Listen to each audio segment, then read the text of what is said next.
In today's episode, we're talking about the art of complacency, how human behavior is based on past experiences, values, beliefs, attitudes, opinions, and ideologies. Let's go.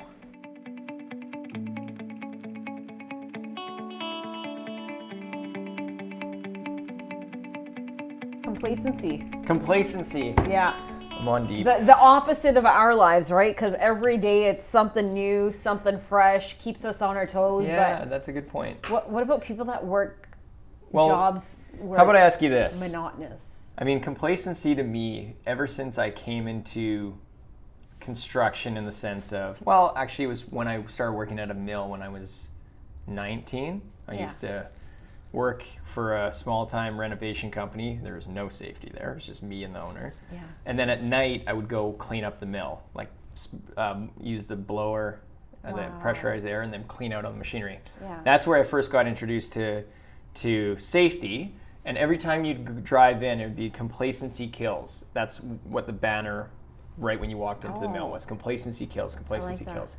And then from there, as you go through construction, I went again kind of backwards in safety. When I first started in high-rise construction, there was no safety around what we were doing other than PPE, as I said before.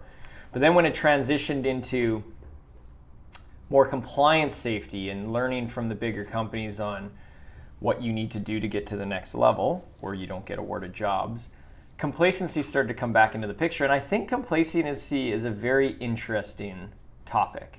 Okay. It's a very interesting one.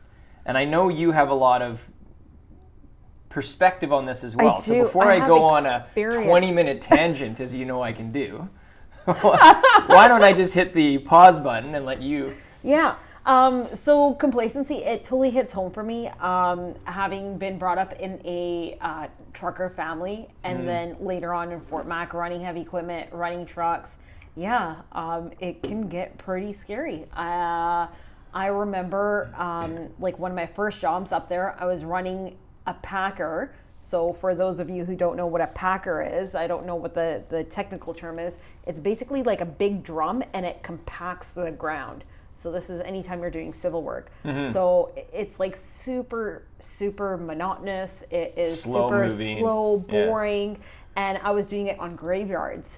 So I'm doing it. And to clarify, you mean shifts, not on actual graveyard, right? Not yes, compacting. exactly. Just in case. I'm sure everyone got that, but every so often, some people don't. So night shift. And so every 10, 15 minutes, I'm having to stop, take a break, look around, because it's kind of dark. And I'm like, what's going on?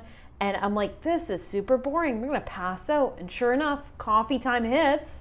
I'm like, all right, guys, I'm just going to take a 10-minute break. And so I'm sitting there and I start dozing off and I'm like, oh no, this is not good. Yeah. And you know, it's the whole complacency. So I ended up having a conversation, went on to a different piece of equipment and I was fine. Doing something where I'm like moving my body, I'm getting out, I'm getting in and out, helping the surveyors, being on foot, actually walking. And but it's a scary thing being complacent. I've been there before. Mm-hmm. Like it is scary, and to see other workers later on in my career going back into safety, and in terms of complacency, seeing other workers being complacent, it's scary even looking at it from like an observer's point of view. Yeah, well, I think that's the scariest part because at the end of the day, you described complacency setting in and you catching it, but naturally complacency kills because people don't realize what complacency is. Absolutely does. And I thought it was really interesting when we had a few months ago, we had our all hands safety meeting that you host at Salus, and we were talking about certain events that had happened in the industry, things that were, unfortunately, people had died. And we were talking about it, and some of the people that hadn't been in construction were talking about how they didn't understand how workers could even be in that situation where they're on an edge or working at heights without a harness or whatever it may be, because to them it's so outrageous that how could you ever do that without a harness?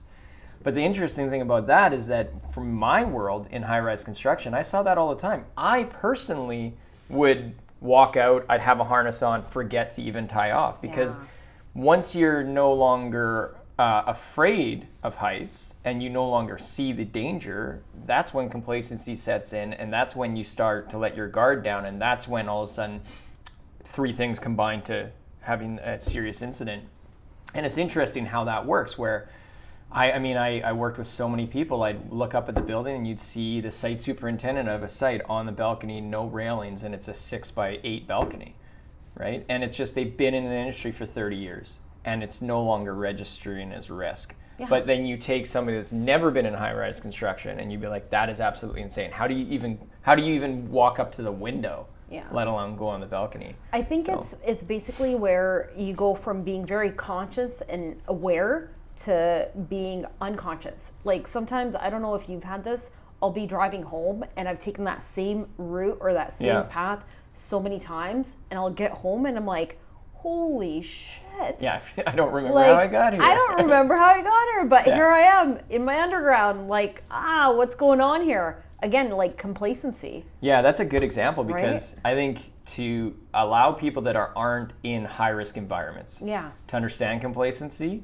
perfect example is driving your vehicle. Yes. We're talking about incredibly heavy vehicles going at incredibly fast speeds with a 6-inch or a 10-inch gap in between them. Yeah.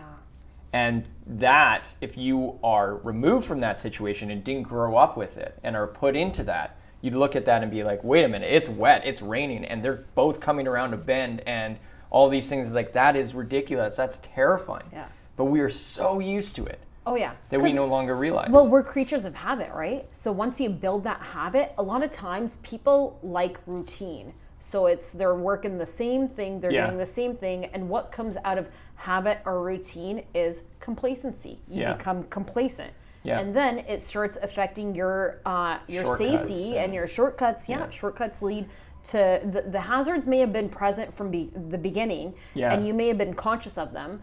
And then once you're complacent, the hazards still exist. They haven't changed necessarily, but your awareness, your alertness, your ability to assess, maybe subconsciously you've assessed and now you've accepted that risk because it's being risk tolerance and acceptance. You've grown complacent to that point. Yeah, I think that's a great point. I think that it's just such an interesting thing that happens to us. And then when you are in that situation and you are no longer fearful or aware, you start to introduce, like we were talking about, shortcuts where it's driving. I first started driving, I'm going to put two hands, 10 and 2, and everything. Then all of a sudden, I think I can actually check my phone now. Or I think I can eat a meal when I'm driving, right? And then that elevates the actual risk, but you're not aware of it. And that's the same thing that happens in incidents in construction. Climbing a ladder is a perfect example. When I first started climbing ladders, I was terrified.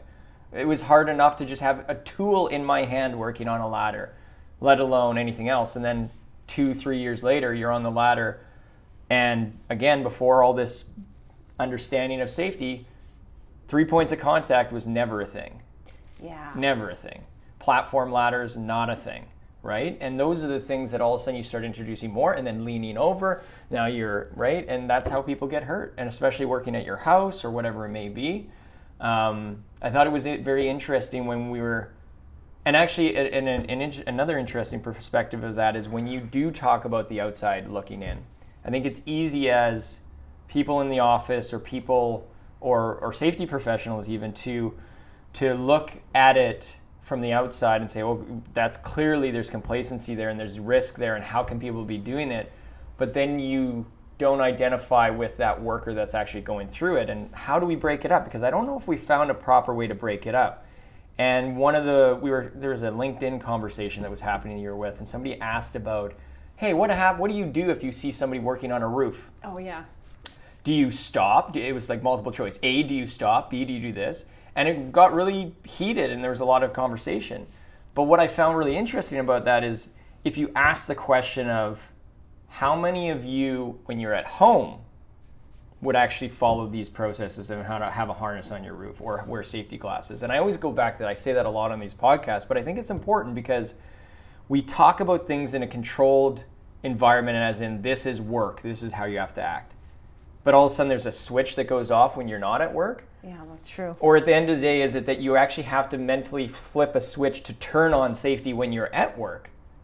And so what's happening, in my opinion, is that we're not creating a society of that type of mindset. So when you're always having to turn something on, you're liable to miss it, right? That's brilliant. Whereas if you're at home, if we can get to a place where you go and drive by and see people working on their own roof with a harness, they're going to work on it with a harness on construction sites. You see them at home mowing the lawn with ear protection and eye protection and doing a hazard assessment. Never going to happen. But, right? And how ridiculous is that? We think, oh, how crazy is that to think a homeowner is going to fill out a hazard assessment before they do work at their house? When I think of that, I think that's never going to happen. But yet immediately we switch our focus into work environment and we think, no, that absolutely has to happen. So why is it so different? The risk is the same, but one's at work, one's at home. That's true. So I wonder if workers at work, when they go to work, they know that there's controls in place, there's mitigations, they're being watched, they're being supervised, there's regulations, there's all this legislation in place. So therefore, their risk tolerance and their risk acceptance, the acceptance of risk, it goes up, and it's like, oh yeah, we can take on more risk because there's more hazards controls. and more controls rather to the hazards. Yeah, Whereas that's with at interesting home, perspective.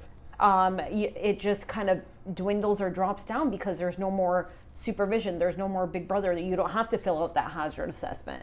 So basically you're taking on this risk, you're being cautious of it maybe, and it's a different sort of or type of risk altogether. When you're at work, your complacency may go up because you know that there's these controls. Oh yeah, my boss is right around the corner, he'll save me, or have these processes in place. Yeah, there's no way I'm gonna get hurt because I have all these procedures and I did my hazard assessment, of course. So do you think that somebody working at home doing the same task at home versus at work is going to take more risk at work or at home, or is there a different? I don't know. I think it's based on behaviors. Interesting. Like, so if you're taught a certain way from a very young age, so such as like yourself and myself as well. Oh, I was not taught at a young age to be safe.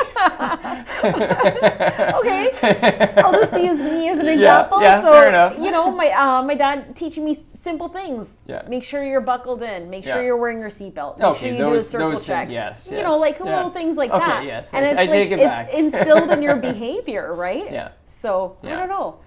I think it's interesting, because at the end of the day, I think to beat, we're trying to beat complacency. It's hard. I do like the aspect of field level compliance because it's not just an element of protect the business, protect the worker by documenting, but it's also to break up complacency. Having said that, forms can become complacent in their own right by having the same form over and over again. Absolutely. And we know that how hard that is to change that in a normal safety workflow. Yeah. Especially if you're not digital. I mean, trying to get new forms out to change the flow and everything is crazy. Even digital platforms, you have to learn how to use those platforms to start thinking outside the box on how do you break up that complacency. Because it's very easy to create a digital form and just have checkboxes where they can just pencil whip it or check whip it or whatever you're going to call it. Just close their eyes and hit buttons. Yeah.